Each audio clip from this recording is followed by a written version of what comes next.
Hello everyone, this is Vandana and welcome to my YouTube channel। जैसा कि आपको पता है हम यहाँ पर physical science and biological science की macro and micro file discuss करते हैं, that is BEd teaching files. तो मैं आज वही एक लेसन प्लान लेकर आई हूँ फिज़िकल साइंस से। ये लेसन प्लान बहुत ही इजी है, इफ़ेक्टिव है और इम्प्रेसिव टीचिंग के लिए है। आपको समझ नहीं आ रहा कि आपको कौन सा टॉपिक लेना चाहिए अपने फाइनल लेसन प्लान के लिए, तो आप इस टॉपिक को ले सकते हैं। आपकी टीचिंग इफ़ेक्टिव रहेगी, नंबर भी आपको अच्छे से मिल जाएंगे और आप इजीली से पढ़ा भी पाएंगे। So let's start. जैसे कि हमें पता है लेफ़्ट हैंड साइड में हमें डेट लिखनी होती है, जिस डेट को हम पढ़ा रहे हैं, और राइट हैंड साइड में हमें क्लास लिखनी होती है, पीरियड लिखना होता है और कितने ड्यूरेशन के लिए हम पढ़ा रहे हैं ये लिखना होता है। देन जो सेंटर होता है हमें उसमें लिखना होता है सब्जेक्ट क्या है हमारा, सब सब्जेक्ट क्या है और टॉपिक। टॉपिक हम जब पढ़ाते हैं तो स्टार्टिंग में नहीं लिखते हैं, पहले हमें, आपको पता होगा, इंट्रोडक्टिव क्वेश्चन पूछते हैं, फिर उसके बाद स्टेटमेंट ऑफ द एम बताते हैं बच्चों को, उस टाइम में लिखने होते हैं। तो स्टार्टिंग में आपको टॉपिक नहीं लिखना है, ये याद रखिएगा। आगे आते हैं ऑब्जेक्टिव्स। जब लेसन प्लान बनाते हैं तो हमें ऑब्जेक्टिव्स बताने होते हैं कि हम ये टॉपिक क्यों पढ़ा रहे हैं बच्चे को, इन टॉपिक्स को पढ़ा के बच्चे के अंदर क्या लर्निंग आएगी।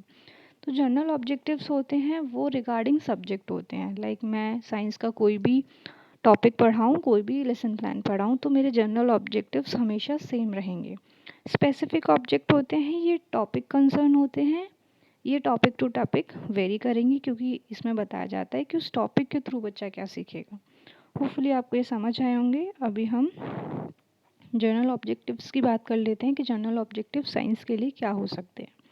फर्स्ट मैंने लिखा है कि बच्चों के अंदर साइंटिफिक एटीट्यूड डेवलप होता है। जब बच्चे साइंस पढ़ते हैं तो वो साइंस का एटीट्यूड डेवलप करते हैं।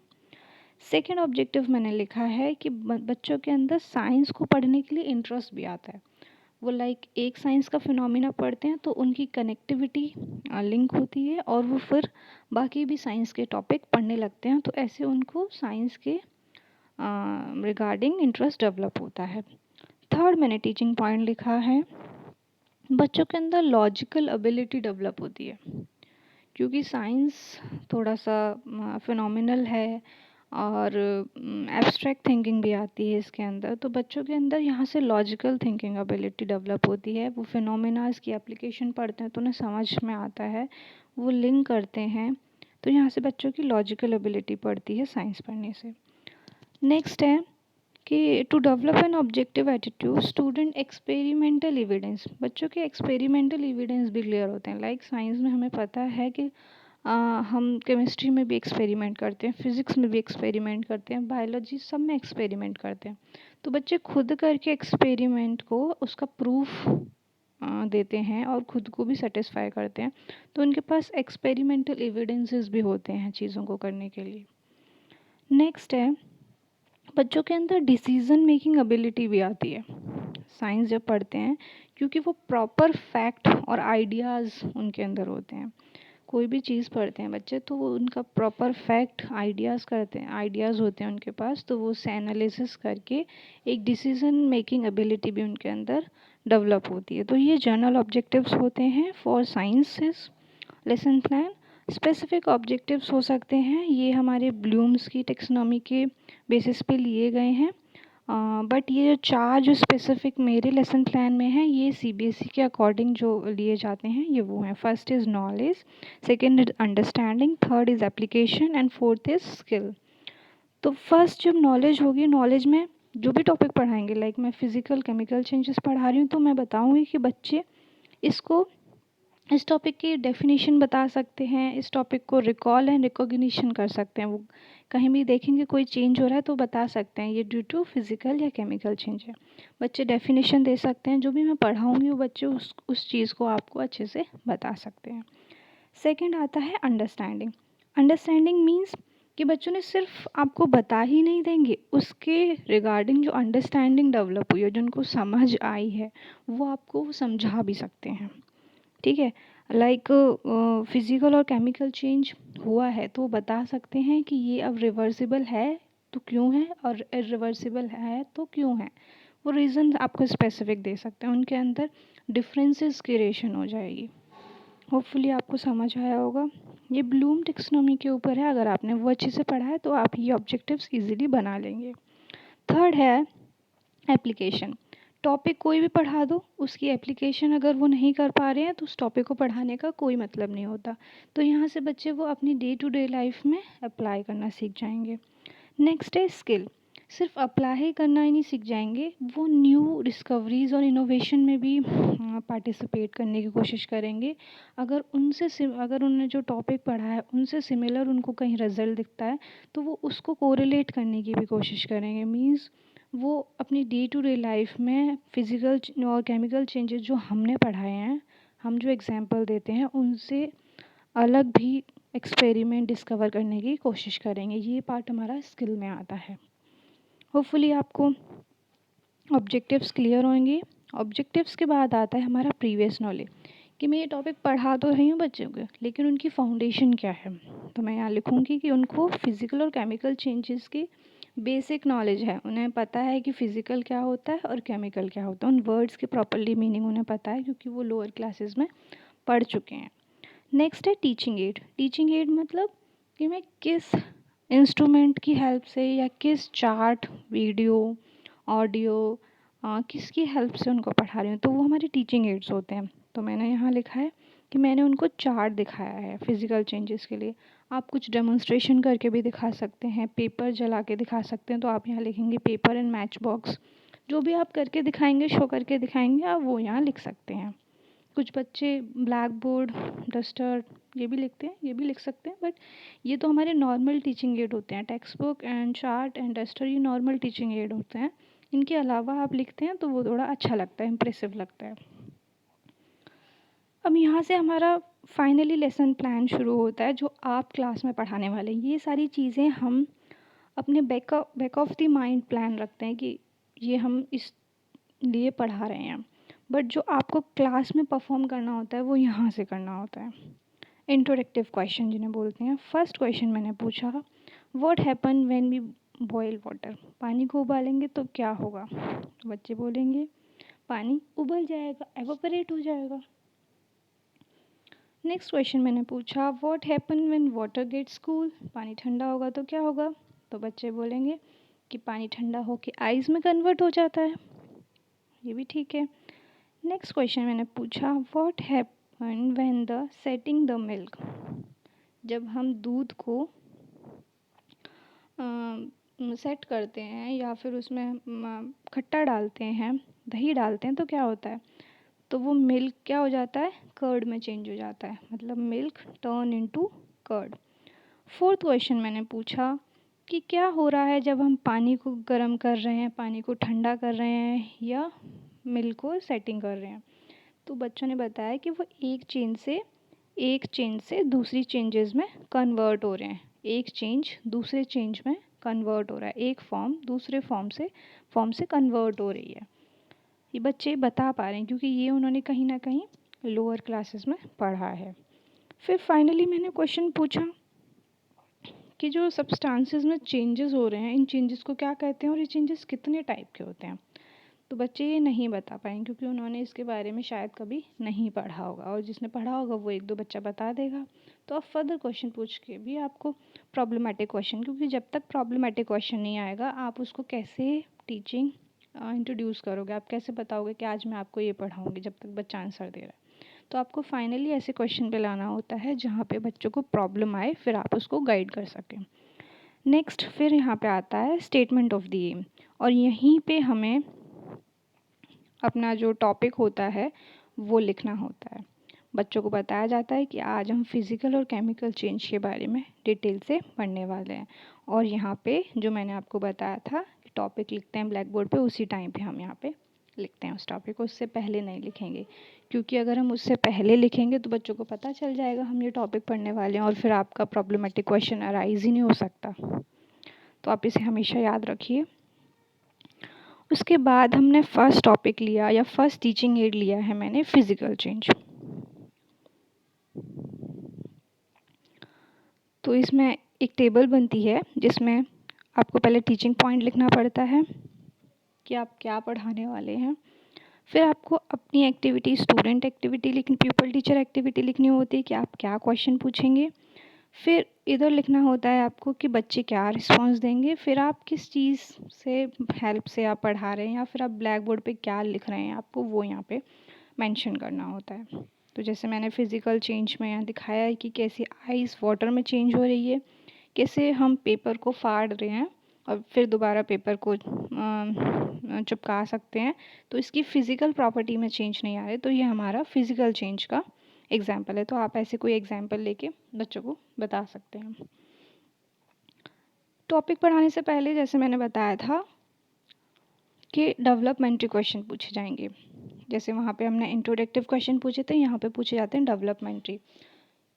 मतलब कि उनको उनका जो टॉपिक है उसके लिए उनका बेस डेवलप करना। फर्स्ट क्वेश्चन है व्हाट इज़ दिस। मैं इसमें डेमोन्स्ट्रेशन करके दिखा रही हूँ। एक बीकर में पानी लेते हुए मैंने पूछा मैं ये क्या है, तो बच्चे बता देंगे। ये पहले तो बीकर शो किया मैंने खाली कि बीकर है, फिर मैंने उसमें पानी डालते हुए पूछा ये क्या है, तो बच्चों ने बता दिया कि ये शुगर और वाटर है। फिर मैंने पूछा what happen to sugar, sugar को क्या हुआ, मैंने शुगर को घोल दिया उसमें। फिर मैंने पूछा शुगर को क्या हुआ, तो बच्चे बता देंगे शुगर पूरी तरीके से घुल गया। तो मैंने पूछा what type of change is this, ये कौन सा चेंज है, तो बच्चे नहीं बता पाएंगे क्योंकि उन्होंने अभी पढ़ा ही नहीं है कि चेंजेस होते क्या हैं, कितने तरीके के होते हैं। तो आपको ये सब पढ़ाना पड़ेगा, तो यहाँ बच्चों को आपका कोई रिस्पॉन्स नहीं मिलेगा। फिर प्यूपल टीचर स्टेटमेंट आता है कि आप क्या पढ़ाने वाले हैं, जो भी चीज़ आप पढ़ाएंगे यहाँ पे लिख देंगे। जैसे मैंने यहाँ पे लिखा है, आप मेरी हेल्प से देख सकते हैं, या फिर आपको जो एनसीईआरटीज़ में या फिर नेट पे जो भी सुटेबल डेफिनेशंस या आपको पढ़ाने के टॉपिक्स मिले, आप वो यहाँ पे लिख सकते हैं। विद एग्जाम्पल आपको लिखना है और यहाँ पे बच्चे आपकी बात ध्यान से सुनेंगे और कॉपी में नोट डाउन करेंगे। यहाँ पे ये चीज़ें हम नहीं समझाते हैं क्योंकि बेसिकली मैं आपको आइडिया दे रही हूँ लेसन प्लान कैसे बनाना है। ये चीज़ें माना जाता है कि हमें आती हैं। उसके बाद आता है अंडरस्टैंडिंग क्वेश्चन। अंडरस्टैंडिंग क्वेश्चन मतलब कि आपने बच्चों को समझा दिया, पढ़ा दिया, अब उनको कितना समझ आया, आप उस चीज़ का इवैल्यूएशन करेंगे। तो उसके लिए क्वेश्चंस बनाए जाते हैं और ये क्वेश्चन हमेशा याद रखिए, वही पूछिए जो आपने यहाँ पे पढ़ाया है। फर्स्ट क्वेश्चन मैंने पूछा व्हाट आर फिजिकल चेंजेस, तो जो आपने डेफिनेशन लिखाई होगी वो बच्चे बता देंगे कि चेंजेस हैं, जो प्रॉपर्टीज़ में चेंजेस नहीं होते सब्सटेंस की में, और ये परमानेंट भी नहीं होते हैं। फिर एग्जांपल मैंने पूछ लिया, फिर जो एग्जांपल मैंने बताए थे आइस मेल्ट हो रही है, शुगर डिज़ोल्व, जो मैंने करके दिखाया बच्चे वही बताएं क्योंकि एकदम से बच्चों के अंदर स्किल डेवलपमेंट नहीं होता है, बाय द टाइम होता है। तो अच्छे से आप पढ़ाइए, अच्छे से उन्हें एग्जाम्पल दीजिए ताकि उनकी जो मेमोरी में वो लॉन्ग लास्टिंग रहे। उसके बाद जो हमारा सेकंड टीचिंग पॉइंट लिया है मैंने, physical properties of physical changes, कि जो फिज़िकल चेंजेस हो रहे हैं वो किस किस प्रॉपर्टी में होते हैं। तो इसमें भी ऐसे ही होगा। फर्स्ट डेवलपमेंटरी क्वेश्चन मैंने पूछा, पहला क्वेश्चन पूछा what is the state of water when water freeze into ice, तो बच्चों ने बताया लिक्विड। और जब मैंने पूछा कि what is the state of ice, ice का स्टेट पूछा, तो बच्चों ने बता दिया उसका सॉलिड होता है। फिर मैंने पूछा कि और प्रॉपर्टीज़ बताइए फिज़िकल चेंजेस की, तो वो नहीं बता पाएंगे क्योंकि उन्होंने नहीं पढ़ी हैं। तो फिर यहाँ पर पीपल्स टीचर स्टेटमेंट आएगा, आप उनको बताएंगे कि स्टेट में चेंज होता है, साइज़ में चेंज होता है, शेप में चेंज होता है, कलर में चेंज होता है, डायरेक्शन में चेंज हो जाता है, विद एग्जाम्पल्स बताएंगे ताकि उनकी लर्निंग अच्छी हो। और फिर जो भी आप ब्लैक बोर्ड पे लिखें या जिस चीज़ की हेल्प से आप पढ़ा रहे हैं वो आप यहाँ पे लगा सकते हैं। ये हमारा सेकंड टीचिंग पॉइंट हो गया, सेकंड टॉपिक हो गया। अब थर्ड, सेकंड टीचिंग पॉइंट के लिए मैंने अंडरस्टैंडिंग क्वेश्चन बनाए हैं, आप इन्हें देख सकते हैं या आप अपने तरीके से दूसरे भी बना सकते हैं। थर्ड टीचिंग पॉइंट है केमिकल चेंजेस। केमिकल चेंजेस के लिए मैंने डेवलपमेंटरी क्वेश्चन रखा है first, we can form curd, हम कर्ड बनाते हैं मिल्क से, लेकिन दोबारा हम मिल्क क्यों नहीं बना सकते कर्ड से, तो बच्चे फिर इसका आंसर देंगे कि उनकी प्रॉपर्टी में चेंज हो जाता है क्योंकि बच्चों ने प्रॉपर्टी के बारे में पढ़ लिया है। अब मैंने पूछा दोबारा कि परमानेंट चेंजेस क्या होते हैं, लेकिन उन्होंने ये नहीं पढ़ा ना परमानेंट चेंजेस क्या होते हैं, तो वो नहीं बता पाएंगे यहाँ पे। फिर आपको ये चीज़ पढ़ानी है कि फ़िज़िकल चेंजेस जो हमारे होते हैं वो परमानेंट चेंजेस होते हैं और ये इरिवर्सिबल नेचर में होते हैं, हम इन्हें दोबारा नहीं बदल सकते। इनके एग्जाम्पल देंगे आप और इस चीज़ को बच्चे ध्यान से सुन रहे होंगे, अपनी कॉपी में नोट डाउन करेंगे और फिर जो ब्लैक बोर्ड पे आप पढ़ाएंगे वो यहाँ लिखेंगे। जैसे मैंने दिया था कि केक बनाते हैं तो जो मिक्सचर होता है वो केक में कन्वर्ट हो जाता है, लेकिन दोबारा हम केक को मिक्सचर में कन्वर्ट नहीं कर सकते हैं। ऐसे एग होता है, उसका हम एग सैंडविच बना देते हैं तो वो भी चेंज नहीं होता है। मैच स्टिक को हाँ एक बार जलाने के बाद दोबारा हम उसको उस फॉर्म में नहीं ला सकते हैं। तो जो इरिवर्सिबल चेंजेस हैं आप उनके एग्जांपल यहाँ दे सकते हैं। तो इससे हमारा थर्ड टीचिंग पॉइंट भी ख़त्म हो गया। अब थर्ड टीचिंग पॉइंट के लिए मैंने कुछ अंडरस्टैंडिंग क्वेश्चंस बनाए हैं, आप इन्हें देख के बना सकते हैं या फिर जो आपको सूट करें आप उन्हें बनाइए। उसके बाद हमारा आता है लास्ट में रिकैप्चुलेशन। इनको रिवीजन क्वेश्चंस भी कहते हैं कि जो भी आपने पढ़ाया एक बार वो सब रिवाइज करिए ताकि बच्चों को क्लियर हो जाए और उनके माइंड बिल्कुल सेट हो जाए। तो मैंने रिकैप्चुलेशन क्वेश्चन के लिए रखा है, फर्स्ट क्वेश्चन रखा है कि प्रॉपर्टीज़ बताओ कुछ जो फिज़िकल चेंजेस में होती हैं। फिज़िकल चेंज जिन प्रॉपर्टीज़ की वजह से होता है वो प्रॉपर्टीज़ बताइए कुछ एग्जांपल्स के साथ, तो बच्चे वो बता देंगे। नेक्स्ट मैंने क्वेश्चन पूछा है what kind of changes is shown by teaching tearing of paper. जब हम पेपर को फाड़ते हैं तो वो किस तरीके का है, तो ये भी बच्चे बता देंगे। ये भी क्वेश्चंस वही मैक्सिमम रखिए जो आपने पढ़ाए हैं, आप एक दो क्वेश्चन ट्विस्ट करके पूछ सकते हैं लेकिन चीज़ें वही रखिए इनिशियल स्टेज में जो आपने पढ़ाई हैं। थर्ड क्वेश्चन मैंने पूछा है ट्रू फॉल्स के फॉर्म में पूछा है कि what is the change from liquid to semi solid, तो बच्चे बता देंगे, सारी चीज़ें बता देंगे। It change colour, it change taste, the change can not be reversible. तो ये सारे क्वेश्चन बच्चे बता देंगे क्योंकि ये हमने प्रॉपर्टीज़ में और केमिकल चेंज वैल्यूज़ में मैंने ये सब लिखा है। नेक्स्ट है होमवर्क। होमवर्क भी आपको वाइजली देना है। फर्स्ट ऑफ ऑल होमवर्क ऐसा देना है कि बच्चा उसको विदाउट हेल्प कर सके, खुद अपने तरीके से जो भी आपने क्लास में पढ़ा है।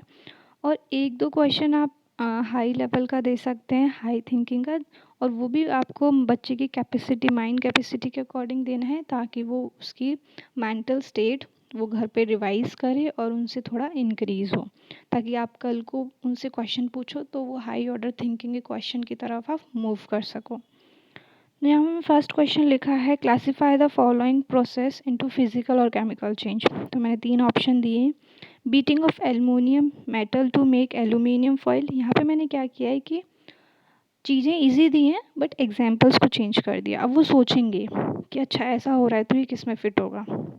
बच्चे गलत भी करके ला सकते हैं बट आपको फिर नेक्स्ट डे उनको इम्प्रूव करके बताना है, तो वो जब खुद से करके जब गलती सीखते हैं तो वो उनकी लर्निंग और अच्छी होती है।